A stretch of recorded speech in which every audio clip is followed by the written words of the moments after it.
A few months ago, I made a video reviewing the Stadia announcement and all the unanswered questions that were raised during the announcement. There were quite a few issues, 10 in particular, that I was concerned about, and after E3, my suspicions were confirmed that Google Stadia is, in its current trajectory, bound to fail. Now, I want to be very clear as we begin this video, I don't want Google Stadia to fail. I think that what they're doing, I think that the product and the technology is really cool. I think it's very innovative, and I would love to see it succeed.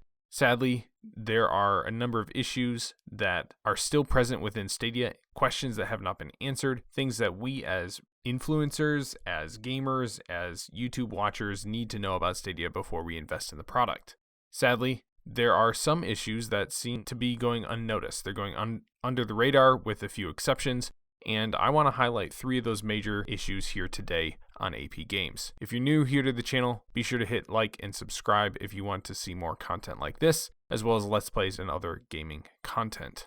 So issue number 1 is YouTube policy versus the Stadia titles that we're seeing here on the announcements. So right now, YouTube restricts advertising on violent video games and games with mature or suggestive themes. Yes, this is an issue that MatPat on Game Theory brought up as I was developing the script for this video, and he's got a very good point, very real concerns about this. If we look at the launch titles announced for Stadia, let's look at this. We've got Assassin's Creed Odyssey. It's a game where you literally go around stabbing people. It's got the word assassin right in the name. Borderlands 3 is, it's a shooting game. The Crew, Darksiders, gonna be pretty violent. Destiny 2, But then we get to the big hitters like Doom and Doom Eternal. Let's be real. These are some of the most graphic and gory video games on the market. You literally chainsaw demons to death. You hack them in half and blow them to bits in all sorts of creative and really satisfying ways. But they are certainly not advertiser and YouTube friendly. So we've got this contradiction between what's going on between YouTube and what Stadia is going to deliver. As we go down the list, we've got some other ones, but definitely the big hitter on the list is actually Mortal Kombat 11. Mortal Kombat 11 is a game that, by and large, you can't find much YouTube content on it. And the reason is, every video gets hit with a demonetization strike. It is, admittedly, extremely gory, again, in very creative and interesting ways, satisfying ways. It's a good fighting game, but it's a game where it's simply not advertiser friendly. And so influencers are de-incentivized to talk about this game. We keep going down the list. Rise of the Tomb Raider. Again, there are some particularly gory death animations that you can stumble upon in Rise of the Tomb Raider. Tom Clancy games. Again, these are shooting games that are relatively violent. But then we get to the last one here on the list that I'm looking at. Wolfenstein Youngblood. I mean, this is a game that's built around killing the bad guys from the Second World War. I can't even say the name for fear of this video getting demonetized. That's a real problem. You've got one Google product that's saying, here are all these excellent games that we're going to provide as a part of our service when we launch. And then you've got YouTube, which is supposed to directly integrate with Stadia. And the policies that are around these games are going to actually inhibit the growth of these games. So overall, this is a really big problem, mostly for developers and for Google Stadia. Games get popular because they get coverage on YouTube, on Twitch, and on other platforms. There's even a name. It's called the PewDiePie effect. It's when PewDiePie plays a game on his channel. That game immediately launches. It takes off. It does really well. Markiplier, Jacksepticeye, and a bunch of other gamers as well have this similar bump, this similar boost. PUBG is the perfect example of this. PUBG got popular. It got big because a lot of Twitch streamers played this game. And that free advertising pushed it and molded it and made it into a hit, and really something that kind of defines gaming right now. But it happened because it was picked up by video creators who could monetize content on those videos. Without the ability to monetize that content, the influencers are going to be de-incentivized to make any content on these games. Also, the other piece of it is that for games that are extremely violent, graphic, sexualized, etc., the algorithm will deboost these videos. Without algorithmic help, these games won't explode like they're predicted to. Mortal Kombat 11 is the perfect example of this. Mortal Kombat 11 was one of the biggest fighting game releases in recent history, and it didn't do well. MatPat pointed this out. It went on sale the next day because it just wasn't selling well. And it wasn't selling well because there was no hype. There was no hype because there were no YouTube videos around it. There was no YouTube videos because YouTube gamers could not create content based around this game. This is a really big problem. YouTube basically has 3 choices. First of all, they could choose not to change their algorithm and their policies, and frankly, Stadia in these games will probably die, at least on the Stadia platform. Second option, YouTube could change its policies and its algorithm only for these games, and this seems like the most likely option, is basically because it's integrated with Stadia, YouTube will boost it and will allow it to perform even better, even if it does violate their regular community guidelines as far as the content. The third option, which I think is the best option and would benefit everyone overall, is if YouTube just changes its ad policies around video games. But this would easily be the best for everybody. Basically, YouTube just needs to go ahead and make this business decision where it says, if you have an ad, it does not mean that that company that's sporting an ad supports the content of the video that follows. That's the basic premise of it. That's the thing that YouTube needs to put out. It's really the thing that any company like this needs to put out is, this is an ad that's targeted to the person. It's targeted to the person that we think will purchase a product or a service. So again, I think that option 2, YouTube changing its algorithm and policies only for the games, is going to be the most likely option, but the optimist in me wants them to change the policies around all video games.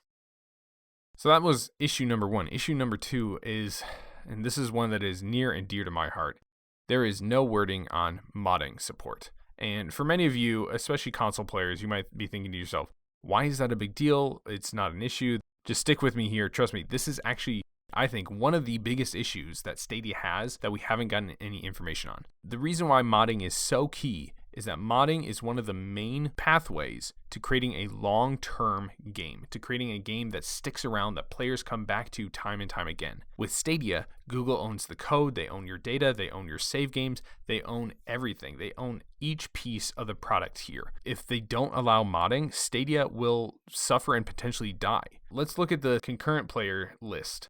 So if we look at this list of the most players on these different games, obviously a lot of the high ones are games that are competitive and very high skill. So we've got games like Dota 2, Counter-Strike, PUBG, Tom Clancy's Rainbow Six, Rust, those sort of things. But soon we start getting into this area of games that are built around modding. They're games that have been around for years and years and years. They are frankly ancient when it comes to video game terms, but they're still here on the top 100 list because of modding. So we look at this list. GTA 5 is the perfect example of this. We've also got Gary's Mod. I mean, it's a game built around mods. Terraria, Civ 5, and Civ 6 both have decent modding communities in there. Stardew Valley has a pretty large modding community. But then we also get to Elder Scrolls 5 Skyrim Special Edition. Lower down there, you've got the regular edition. The regular edition came out almost 8 years ago. That is extremely old, and it's still on the top 100 games played list because of its modding community. You've also got Fallout 4, which is in the same category. I mean, anything Bethesda really is just a modding community comes in and blows this game up and really expands it and extends it. And that's why they live so long.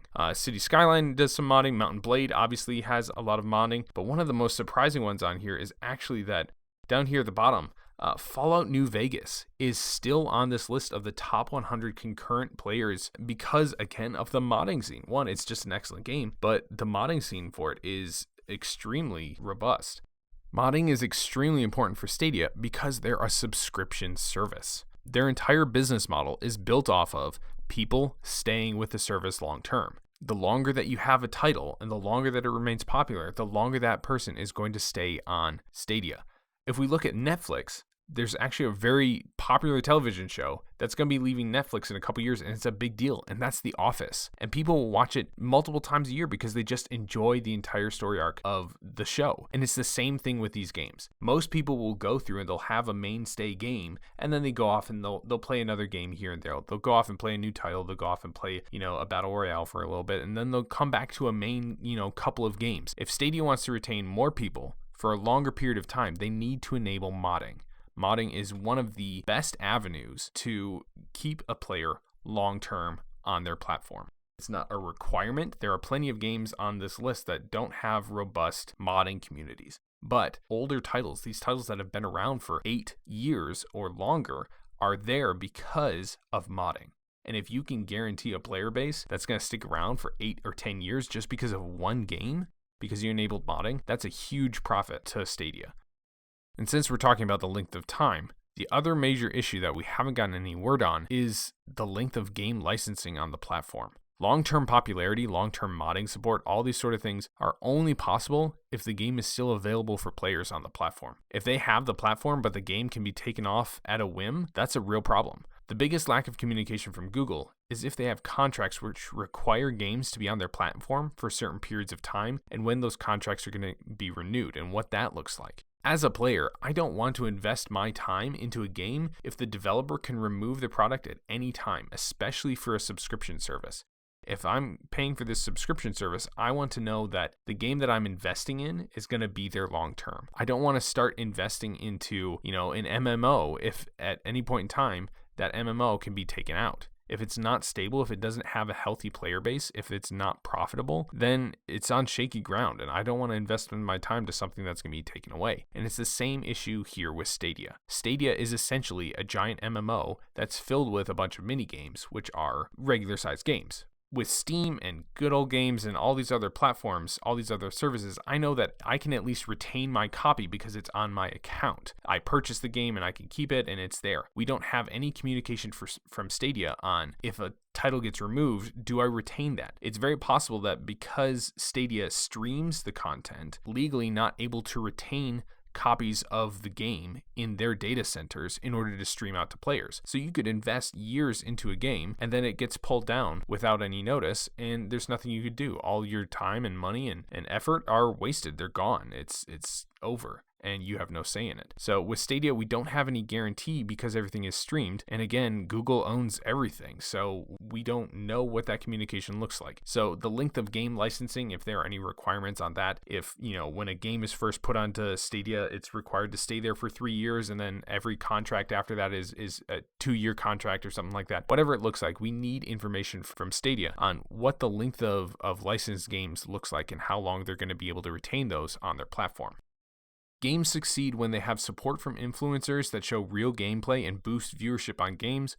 Games succeed when they have long-term support of dedicated fan base and modding and other ways of retaining a long-term community. They also succeed when developers continue to support games for players long-term. Without a change to the YouTube algorithm, YouTube ad policies, modding support, clearly communicated contracts to retain games on the platform, Stadia is at its current trajectory bound to fail. And of course, we haven't even brought up some of these more common issues like latency, data caps on internet plans and what that's going to look like, the cost of purchasing games on the platform. These are all real concerns that we haven't even touched. I just wanted to talk about 3 issues that really aren't being talked about from what I've seen on other videos. Again, I want to make it very clear. I want Stadia to succeed. They're doing some really cool things. I think the technology that they've come up with, the ability to stream games at the speed that they're able to do is really cool, and I want them to succeed. At the same time, Google has a really bad history of having great ideas, implementing a product, and then axing it the second it is not profitable. With the current information we have about Stadia, its future is slowly fading towards that of Google+.